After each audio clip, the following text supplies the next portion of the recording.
All parties Hurriyat Conference has appealed to the United Nations and other human rights organizations to play their role in the release of all illegally detained Kashmiris languishing in different jails of the territory and in India.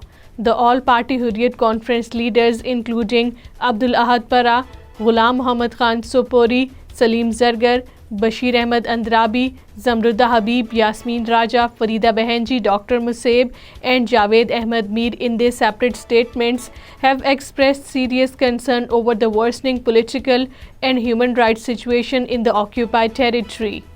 Posters have appeared in Srinagar urging the G20 countries to boycott its meeting in internationally recognized disputed territory, Jammu and Kashmir. The posters were displayed by the pro-freedom organizations, including Varsane Shohda. The posters urged the world body to take notice of the violation of Kashmiri's right of self-determination recognized by the UN Security Council through its resolution passed on 5th January 1949.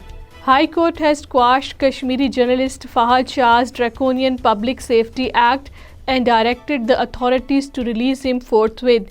Indian police had arrested him after calling him to a police station in Pulwama for questioning on February 4 last year. Indian troops along with paramilitary personnel have launched a massive cordon and search operation in Poonch district. The search operation was launched on Thursday evening after an attack on the Indian Army vehicle in which 5 Indian Rashtriya Rifles personnel were killed and 1 injured in Mender area of the district. Movement of all kinds of vehicles have been suspended on Srinagar-Jammu highway stretch between Bhimbar Gali and Bhatta Duriya in Poonch district. The highway was suspended after an attack on Indian Army truck by Mujahideen in which 5 Indian troops were killed and 1 injured at the Bhatta Duriya in Mender area of the district. Illegally detained senior all parties Hurriyat Conference leader Naeem Ahmed Khan on the auspicious occasion of Eid ul-Fitr has extended warmest wishes and happy Eid greetings to all Muslims throughout the world, particularly the people of Kashmir.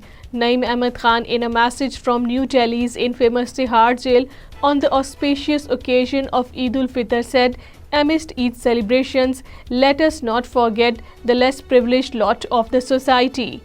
Darul Khair Mirwais Manzil has distributed relief items among the fire-hit families of Hazrat Bal. A delegation of Darul Khair Mirwais Manzil, under the leadership of its member Mufti Ghulam Rasool, visited the Asar colony and presented rice, flour, blankets, kitchen kit and other basic necessities to the victims of Asar Sharif Welfare Committee.